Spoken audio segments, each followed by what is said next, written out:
Good morning. Today is the 26th.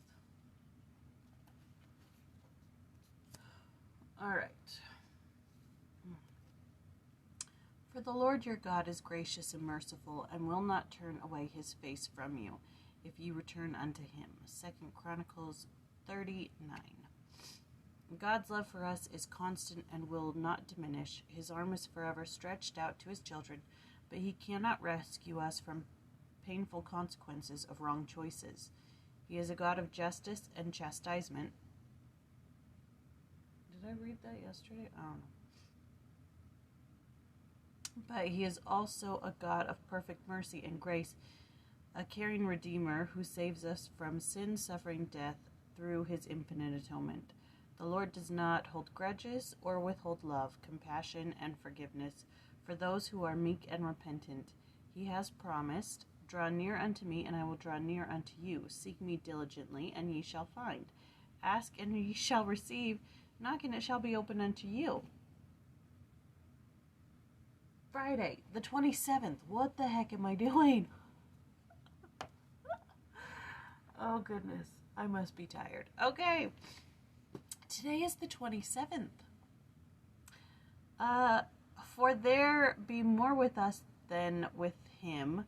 With him is an arm of flesh, but with us is the Lord our God to help us and to fight our battles. 2 Chronicles 32, 7-8.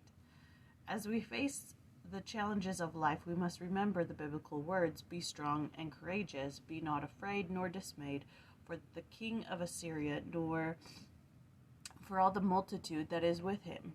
The king of Assyria and the multitudes arrayed against us may be health problems, financial setbacks, injustice, and persecution in its various forms.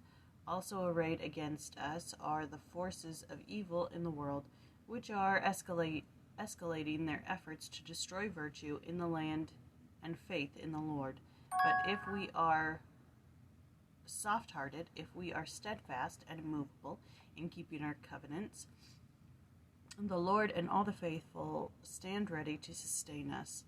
Righteousness is vastly more powerful, more pervasive, and potent than the puny arm of flesh. When the Lord is with us, it matters not who is against us or what challenges we face.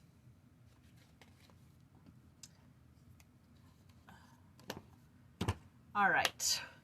Besides that quick little setback, today is Joshua 8, chapter 8. And in this, the Lord tells Joshua how to take the city of Ai.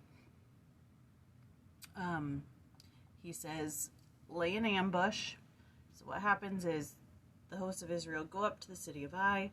The people come out and they fight a little bit, but then Israel retreats, and so the people follow after. But this ambush then, once they see that they're retreating, they come in and they burn the city.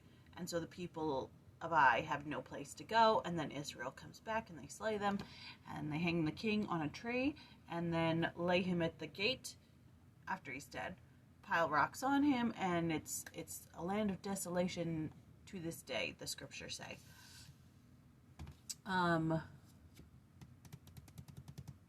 And then Joshua gathers all the people and he reads the commandments of Moses to all of them, every single word. He's like, let's just read this, and you guys know what the Lord expects of us. Like, if they didn't know already what the Lord expects with the story from yesterday about stoning the guy to death and then setting him on fire with all his stuff, like,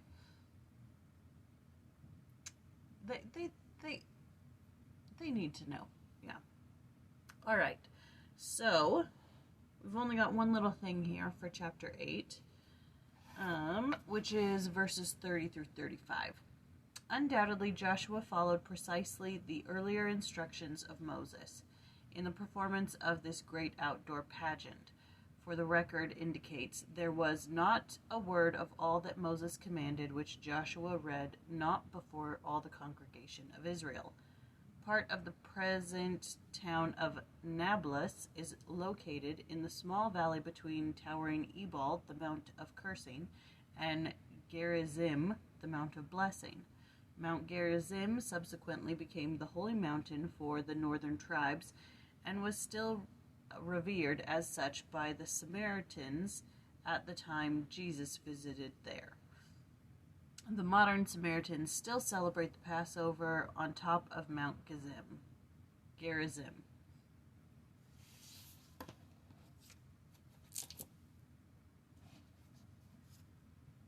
Listen, here's what you gotta remember. Do what the Lord tells you, or you're gonna be in a heap of trouble. That's what I take away from most of these scriptures. Do what the Lord tells you and stop complaining. Those are the things. But let's see. If you're thinking, oh, maybe it's not super nice to come into a city where people are living and just destroy the whole thing, and just, people are just minding their own business, and you come in and you ambush them and burn all their stuff and then take their cattle for your treasure or whatever. Just remember that the Lord commanded them. And you're like, well, why'd the Lord command them? That's so mean. The Lord promised this land. He knows the hearts of the people. In the story of Jericho, he saved Rahab. She did something good and he saved her. So if there were good people in that land, it may not say it in the story, but, people didn't know about Lehi leaving Jerusalem. If there were good people in the city, he got them out. He's not going to destroy good people. All right, 27th, not 26th. Book of Common Prayer. Almighty and everlasting God, who hast given unto us thy servants grace, by the confession of a true faith, to acknowledge the glory of eternal Trinity, and in the power of the divine majesty to worship the unity, we beseech thee that thou wouldst keep us steadfast in the faith, and evermore defend us from all adversities, who livest and reignest one God, world without end. That one was a little choppy for me to read. But anyways. Alright, that was Joshua chapter 8. And we do 23 tomorrow, so we are skipping quite a bit. But anyways, it was great talking to you. See you tomorrow. Bye.